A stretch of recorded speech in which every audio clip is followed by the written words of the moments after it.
Good morning, everyone. Thank you for the organizers for inviting me here, Dr. Paul, Dr. Beer, and OMI and Dr. Dens. So what I thought I'd do this morning is give you an overview about prostate cancer genomics. And I just really want to focus on things that are more, I think, clinically useful or actionable for patients. So the general overview of the talk is we'll start talking about sort of a little bit about the technologies of prostate cancer, next-gen sequencing and other technologies. We'll talk about this issue of what I think are clinically useful or actual mutations versus just things of academic interest. We'll talk about then especially really focus on the different indications, or what I would say kind of the clinical scenarios of prostate cancer, looking at the different clinical scenarios. Prostate cancer, either this genomics related to the diagnosis or screening of prostate cancer, also prostate cancer like for a patient who presents at diagnosis, like about to have surgery or at primary therapy, and then the genomics related to metastatic prostate cancer. And that's really ultimately where I think all the activity or the activity is. Okay, so let's just think about prostate cancer genomics or genomics in general. I'm going to use the word mutations to represent kind of the genomic changes. So there's a lot more detail related to what mutations are. These could be actually, kind of the classical coding mutations, making a change in amino acid or a change to a stop codon, causing truncation products. But more generally, especially with next-gen sequencing technologies, when we say genomics, we're really talking about other things as well. There's what's called copy number alterations, which would be big pieces of chromosomes that are added or deleted, amplifications or deletions. There are these other things called indels, these small changes to nucleotides at a very micro level, 2-3 bases level. But generally, I'm using the word mutations to represent genomic changes. So the purists might have trouble with that, but we're saying mutations would just mean genomic changes. Okay. So again, the overview of genomics, as we know, there's a lot of DNA. So there's 3 billion base pairs of DNA. But especially related to prostate cancer, we think about the average mutational frequency, which is actually relatively low and even close to normal in certain situations. So in the sort of the average metastatic prostate cancer might have about 4 mutations per megabase. Is about 12,000 mutations in a sort of average prostate cancer cell that's metastatic. But in primary prostate cancer, the mutation rate is very, very low. It's thought to be 0.5 megabases in this kind of next-gen sequencing era. And that's very close to the number of mutations or alterations that's in normal DNA or a normal cell. So the idea that prostate cancer at diagnosis has mutations, this is sort of untreated presentation, it's actually very, very low. They're essentially genomically normal in a lot of ways, at least at the DNA level. Okay. So obviously sequencing technologies have changed tremendously over the last 10 years, and prices have come down a lot. This is the era of the $1,000 genome, and of course, $1,000 is not really the retail price. That's the wholesale price. That's kind of how much it would cost to actually do it in a laboratory setting. But if you were to order it clinically, it would be, in the tens of thousands of dollars because of all the really interpretation of it. So also when we think about genomic analysis and these sequencing technologies, we really have to think about the context of how do we apply these technologies. So it's true for any technology, the more you look, the more you'll find. And so either you look at the whole genome sequencing, again, this is really a research thing, $1,000 genome, but the depth is not very great. So you could miss, if there's a couple cancer cells or a couple changes within a sea of 100 or 1,000 cells, you might miss it. On the other side, you could do very deep sequencing of very short pieces of DNA, and that's what's done in a lot of the commercial assays that we order now, like Foundation One and Tempus and these other companies. So the read depth and the target length is important to think about. These are technical things, but as you read these reports, you try to interpret them, I think you should at least keep in mind you may get different tests sending to different companies because they have different parameters on those fronts. The other thing I really want to highlight here is about actionable mutations. So, I think all of us have gotten these reports. We do, we send for genetics and we get these reports and they come up with like, these are the actionable mutations, but we really have to interpret that with a grain of salt. Certain mutations are known to be related to a therapy. That's very rare. In fact, not at all heard of in prostate cancer at the current date. But other ones are suspected or thought or supported by either phase 2 trials or sometimes just anecdotes that are published. So we really need to understand the level of evidence when we think about actionability. And this is one way to look at it. This is a sort of an open source website called Civic, where they talk about level A, B, C, depending on are these FDA approved tests for companion diagnostic at the level A all the way down to like level E, which is like suspected maybe based on mechanisms of action and research, but not really proven. Okay. So now I really want to talk about those three populations of prostate cancer patients, what we call the sort of the screening population, the primary cancer at diagnosis, and the metastatic.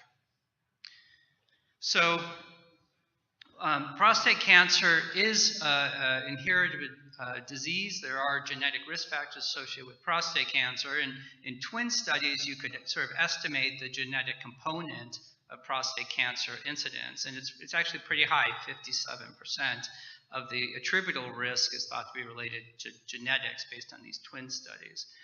But the issue is that almost always these are small risk variants that are inherited in a multifactorial way, and so that's why we don't use these clinically. They're too complex, there's too many of them. Each of them have a slight increased risk, less than twofold of prostate cancer risk, and it's probably some overall picture that if we could interpret it in a large scale way, we might somewhat risk stratify cancer patients, but it really hasn't come to clinical use. So that's most of the risk, but then we contrast that with this very rare but high risk variant, and the biggest one being the BRCA2 mutation. So the mutation or the common mutation associated with DNA repair, BRCA2, have a very high risk of developing prostate cancer. This has become much more to the fore most recently. So again, BRCA2 is a critical gene related to DNA repair called homologous recombination.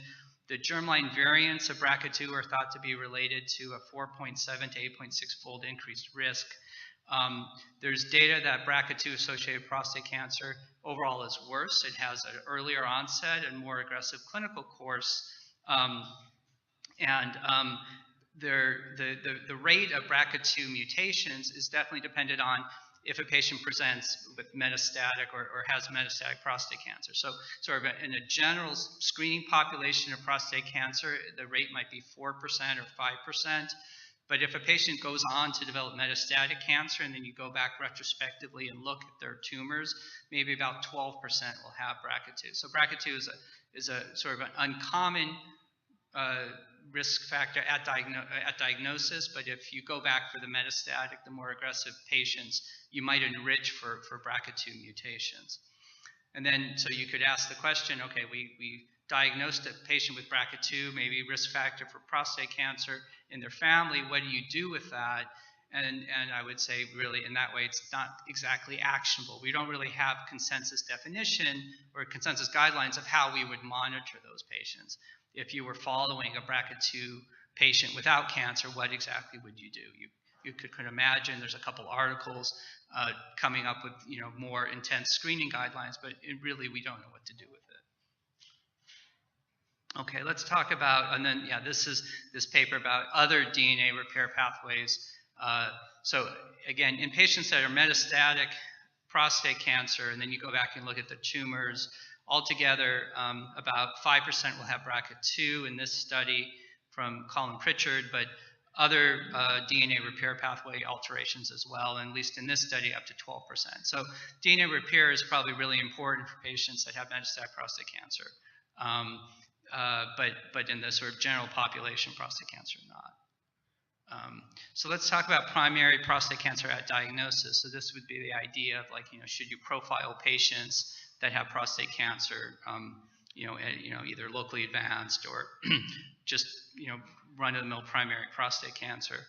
And the big take-home here, it's very low incidence. Again, the mutation frequency in primary prostate cancer is very close to the normal cells, so you don't get a lot of mutations. And certainly when you do these sort of cancer hotspot type assays, these exome-related, small pieces of DNA that are cancer-related, those general profile panels will not pick up the changes in prostate cancer. So definitely do not recommend doing it in primary prostate cancer. This is one of many recent studies looking at primary prostate cancer.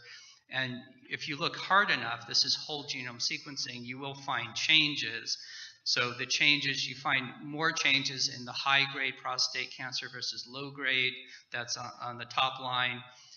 The certain genes are commonly altered in primary prostate cancer, but when we say common, we mean 8%, 5%. So there's not any really one or few common genes. There's a multiple of genes, the biggest one being SPOP. Then you could look at these genomic alterations. So those are pretty common in prostate cancer, the big one being TMPRSS2 ERG gene rearrangement. So that's this setting of an oncogene in front of an androgen promoter or androgen responsive promoter that we think promotes prostate cancer in some of these men. But it's again, we don't really know what to do with it. That there's no change in treatment related to TMPRSS2 ERG positive versus negative prostate cancer. It's subject of research, but it's not really known. So I would say that you could find changes in primary prostate cancer, but they're not actionable, or at least not yet. So I don't recommend doing, analysis in the primary prostate cancer, but hopefully going to the future, we might identify, basically actionable mutations in this population. It's not present yet. Okay, so the last, and I spend most of my time talking about metastatic prostate cancer. This is, I think, an area of great interest, both in the clinical research and I think in clinical care of taking care of prostate cancer patients. Okay, so the issue for metastatic prostate cancer, you can do biopsies, and in contrast to what we talked about before, often you will pick up mutations, and many of them or some of them are actionable, that are called sort of oncogenic driver or cancer hotspot, or things that are clinically important mutations. But the extent and the nature of the mutations depends also on the prior treatment. So many of the mutations that are picked up, and if you look through all the published data on this, generally the later stage patients, the more aggressive patients, multiple prior treatment patients, they'll have more mutations. But is that, the question then becomes, are those actionable, because now they've progressed on 3-4 lines of therapy. But those late stage patients will have multiple mutations. So you have to, again, interpret that in literature, but you will find many more changes in the later stage patients. Okay, so what are the big examples of actual mutations? So this is, again, a big focus in prostate cancer, in a clinical research community now, is DNA repair deficient prostate cancers and the association of DNA repair altered prostate cancer and PARP inhibitors. So that's a story which I think the other speakers will get probably more into, but just as in BRCA-associated ovarian and breast cancer, there's a class of drugs called PARP inhibitors related DNA repair. There's a concept of synthetic lethality, and by giving patients that are BRCA or DNA repair deficient cancer a PARP inhibitor, the idea is you get synthetic lethality and specific cancer cytolytic or cytotoxic effect So that's an area of great interest. The other big sort of actionable mutation would be hypermutation profile or microsatellite instability. So again, this is borrowing from another field, especially colon cancer, that microsatellite unstable cancers with a lot of mutations tend to have an immune infiltrate, and you can give checkpoint inhibitors and get probably an enrichment in response. So it's the rare patient prostate cancer that responds, but we think that we enrich for that population when we look for MSI high patients, or that on the genomics will have this hypermutation profile or high tumor mutation burden. Okay, so this is again one of many recent papers that looked at genomics of prostate cancer, and so you obviously can't read this from the back, but you could imagine that each of the columns represent individual patients, and then the rows represent the different genomic lesions. So there's the big common genomic lesions, which are listed. There are things like androgen receptor upregulation or amplification. This is present in about 85% of metastatic prostate cancers. P10 deletion, again, very common in prostate cancer, maybe as many as 50%. But a smattering of other, sort of mutation profiles, DNA repair deficient, hypermutation as well. P53RB are the other common ones. But so if we think about the genomics, again, we really want to focus on this issue of actionability. And so, you could imagine if you had patients like this, sometimes you might get actionable mutations. You might get, for example, at the bottom, the BRCA-associated DNA repair pathway, and you could treat with a PARP inhibitor. If you have the rare patient of MSI high, that's probably about 2%, which a prostate cancer is metastatic. You might find you treat with a checkpoint inhibitor. Then there's a smattering of other lesions that are much more lower in that level of evidence that are subject to research. For example, BET inhibitors have to do with epigenetic changes that could be a target. There's a lot of interest in PI3 kinase or PTEN pathway activation in prostate cancer, but unfortunately, I tell you, generally those trials have not been positive to date. But still, the hope springs eternal for that, to P10 altered or PI3 kinase activated prostate cancer. And then RAS and MEK, again, very common lesion in prostate cancer, still only about 5%, but not really targetable. And the other big one, the big sort of middle line there is P53 in the green, but P53 very bad in the metastatic prostate cancers, many cancers, not really targetable. Okay. So again, I'm advocating that metastatic biopsies of prostate cancer is very important, and I think going in the future we'll really direct therapy. But how do we get the most out of these biopsies? And this is a huge problem.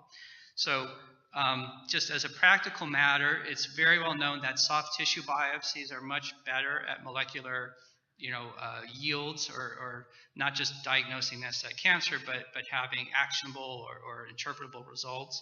So if you can get a lymph node or liver or something, that's always better than a bone, because as we also know, most of the patients have bone metastatic prostate cancer. But if you do a bone biopsy, there's kind of a number of recent papers that talk about the technique. So really, it should be CT-directed biopsy. There's some data that very active or large lesions on bone scan, things would be a way to help you direct to the active area. You should really discuss with the radiologist the biopsy technique and what you're going to do with the tissue. So for example, in bone biopsies, decalcification could alter the subsequent downstream genetic analysis. So this is a recent paper from UCSF that I thought was really good, talked about this idea of where to target. So here on the right is our different prostate cancer iliac kind of bone examples, but the one in the upper left there is very dense sclerotic bone. That one has very low yield. It's about 30% if you try to biopsy that. So we should try to avoid that kind of lesion, and instead in the bottom row here, there's either lytic areas or mixed lytic and blastic.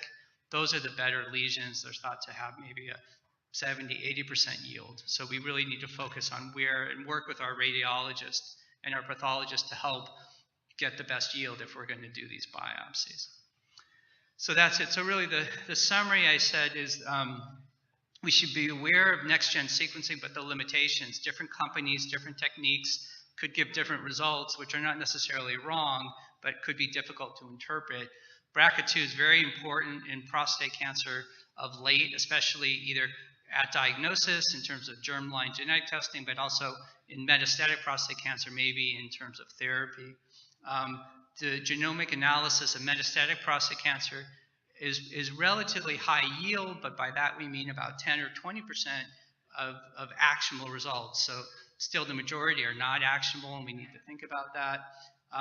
But a lot of the research is trying to really increase that, trying to increase the actionability in the metastatic biopsies or prostate cancer generally. That's it.